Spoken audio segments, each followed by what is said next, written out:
नमस्कार दोस्तों। आज मैं आपसे बात करने जा रहा हूँ सेल्फ स्टडी के लिए कौन कौन सी किताबें हमारे लिए बहुत ज़रूरी हैं और उनके सही लेवल क्या है। बिल्कुल सही सुना आपने।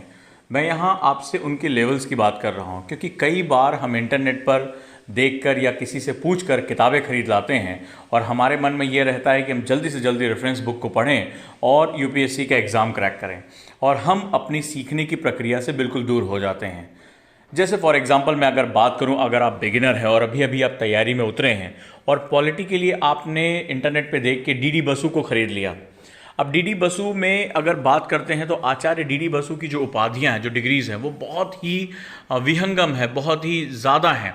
और जब वो किताब की लैंग्वेज आप पढ़ना शुरू कर देते हैं और आप बिगिनर हैं, आपका बेस नहीं, तो आप परेशान होना शुरू हो जाते हैं। फिर आपको लगता है कि शायद आपकी तैयारी में ही कोई गलती है जो आप इसे नहीं पढ़ पा रहे हैं। एक्चुअली में आपके अंदर कोई कमी नहीं है, आपकी जो पढ़ने की प्रक्रिया है वही केवल जो है वो दिक्कत कर रही है। यानी अब मैंने यहाँ पर क्या किया है, आपकी सीखने की प्रक्रिया के अनुरूप मैंने 2 लेवल्स में बुक के बारे में बात करनी शुरू की है, जिसके बेसिस पे आप सीखते जाएंगे। याद रखिएगा, सीखना एक ग्रेजुअल प्रोसेस होता है। अगर आपको किसी मकान की तीसरी मंजिल पर जाना है या आपको 10वीं मंजिल पर जाना है, सेम प्रक्रिया होगी। आप पहली सीढ़ी से शुरू करेंगे और धीरे धीरे आगे बढ़ते जाएंगे। अगर आपने जल्दबाजी की या शॉर्टकट मारा तो आपको चोट लगने की बहुत संभावना रहेगी। यहाँ पर भी वही प्रक्रिया काम करती है, जहाँ पर आप अगर किसी विषय पर अपनी महारत हासिल करना चाहते हैं तो आपको स्टेप बाय स्टेप आगे जाना पड़ेगा।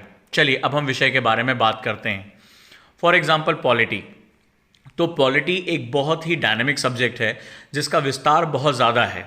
अगर मैं पॉलिटी लेवल 1 की बुक की बात करूं तो लेवल 1 में आप सबसे पहले एनसीईआरटी फोकस करेंगे, खासतौर पे नई एनसीईआरटी। और अगर आप एनसीईआरटी नहीं पा सकते हैं तो इसका दूसरा विकल्प है सुभाष कश्यप की बुक, जो कि 2 पार्ट में आती है, हमारा संविधान, our constitution, and our parliament, हमारी संसद। आप एनसीईआरटी या सुभाष कश्यप में से जो भी आपको ईजिली अवेलेबल हो उसको आप ले सकते हैं। ये किताबें बहुत ही बातचीत की भाषा में लिखी गई हैं और लेमैन यानी कि बिगिनर के जो सोच है, उसकी जो समझ है, उसके हिसाब से इस किताब को डिज़ाइन किया गया है। यानी ये आपको आपके विषय से परिचित कराती है और आप धीरे धीरे अपना एक बेस डेवलप करते हैं। जब आपका लेवल 1 कंप्लीट हो जाए, जो भी आपके पढ़ने की गति है, जो आपके सीखने की गति है, इसमें आप किसी और के हिसाब से मत करिएगा कि मुझे 10 दिन में ये सीख लेना है या 15 दिन में सीख लेना है। याद करिएगा, जब आपने साइकिल चलाना सीखा होगा तो आपने एक लंबे समय तक जो है वो आपको पहली बार बैलेंस बनाने में बहुत ज़्यादा टाइम लगा, और जब आप साइकिल में पारंगत हो गए तो दूर तक ट्रैवलिंग करना भी आपके लिए बहुत आसान हो जाता है।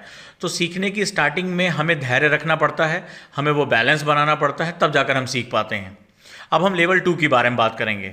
तो पॉलिटी के लेवल 2 में हमारे पास जो सबसे इंपॉर्टेंट बुक होती है उसको हम लोग लक्ष्मीकांत कहते हैं, जो कि पूरे देश में फेमस है। लेकिन जब स्टूडेंट इंटरनेट पे जाता है तो सबसे पहले इसी बुक का नाम पढ़ता है और वो लक्ष्मीकांत लेकर आता है। लक्ष्मीकांत हालांकि पॉइंट वाइज और बहुत ही सरल भाषा में लिखी गई है, लेकिन कई बार बिगिनर अपने आप को सब्जेक्ट के साथ अटैच नहीं कर पाता है। तो यहाँ पर मैंने आपसे 2 लेवल के बारे में बात की।